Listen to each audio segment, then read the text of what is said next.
Hello students, how are you? I'm back with my next video for class 12th. It is Poets and Pancakes. The lesson begins with Ashok Mitra telling us about the Gemini Studios. तो ये story शुरू होती है एक अशोक मित्रा के नाम के व्यक्ति से जो हमें ये जेमिनी स्टूडियो के बारे में कुछ इन्फॉर्मेशन दे रहे हैं। वो ये बताते हैं उस टाइप मेकअप करने के लिए जो एक्टर एक्ट्रेसेस का जो मेकअप करते थे वो लोग एक पैनकेक्स नाम का जो है ब्रांड यूज़ करते थे और वो उसके ट्रक भर भर के प्रोडक्ट्स मंगाया करते थे। बाद में हमें ये भी बताया जाता है किस प्रकार से वो लोग जो है कि एक्टर और एक्ट्रेसेस को किन किन प्रॉब्लम्स का सामना उन्हें करना पड़ रहा था। वी लर्न, आप लोग इस पेज की प्लीज़ स्क्रीनशॉट ले लीजिएगा ताकि आप लोग समरी अपनी नोटबुक्स में कर सकें। We learn about the many lights garling in their faces when they are getting ready in the makeup room. He also mentions how the makeup department uses loads of makeup to make them look ugly.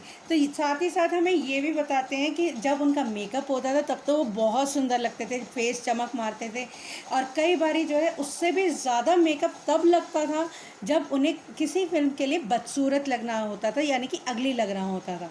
और बाद में वहाँ पे एक काम करने वाले एक ऑफिस बॉय के बारे में हमें बताते हैं जिसका काम था कि जब शूटिंग चल रही हो उस समय पे भीड़ जो इकट्ठे होकर शोर मचाती थी उसे किसी भी तरीके से मार के पीट के कूट के जैसे मर्जी जो है वहाँ से हटाने के लिए। Further we learn that the author is a poet who joins the studio to become an actor, screenwriter, director, or a lyricist. He has a cubicle work where he has to collect the newspaper cuttings. The office boy always comes with complaints to the author. The author thinks that Subbu is one of who troubles him. As Subbu is a Brahmin, the author thinks he has an upper hand. अब बाद में जो है वो उस office boy का नाम था सुब्बू, जो कि हमेशा ऑथर के पास कंप्लेंट लेके आता रहता था और एक ब्राह्मण होने के नाते ऑथर को ये लगता था कि उसका जो रुतबा है उससे कहीं ज़्यादा बड़ा है। We see Subbu is a resourceful and man with a loyalty. He is a perfect for films and filmmaking. Our filmmaking is impossible without him. Everyone loves Subbu for being friendly and hospitable.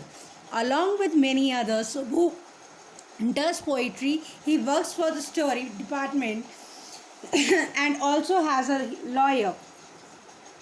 People considered him to be the exact opposite of the legal advisor. Subbu जो है काफ़ी resourceful यानी कि काफ़ी अपने आप में संजीदा रहने वाला व्यक्ति है और साथ ही साथ दूसरों की केयर करने वाला और लॉयल व्यक्ति अपने काम के प्रति है। वो एक फिल्म इंडस्ट्री के लिए परफेक्ट मैन है और साथ ही साथ हमें ये भी पता चलता है कि जो सुब्बू है उसके बिना फिल्म मेकिंग इम्पॉसिबल है।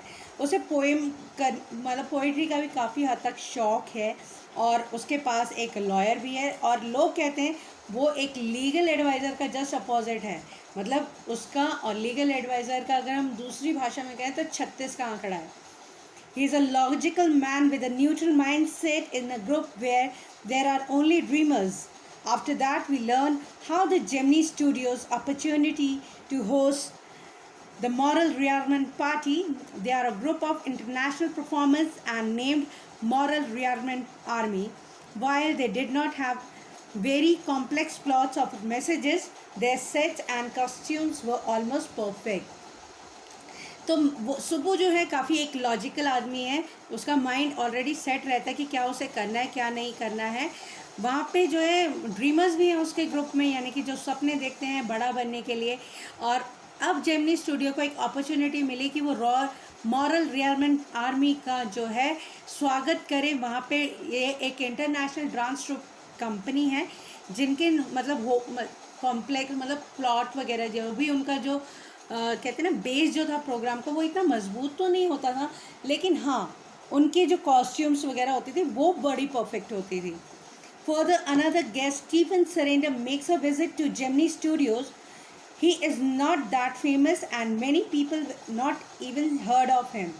तो लास्ट में जो है एक और स्टूडियो में एक और गेस्ट आता है जिसका नाम है स्टीफन स्पेंडर, और वो वहाँ पे आता है। वो इतना मतलब प्रसिद्ध नहीं है औरों की तरह, और कई लोगों ने तो उसका नाम तक भी नहीं सुना था।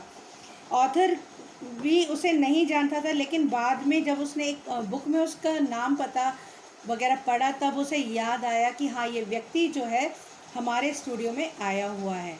तो this was the summary of the chapter Poet and Pancakes. Write it in your notebook and do the question answers in your book. Till then, stay home, stay safe. Bye for now.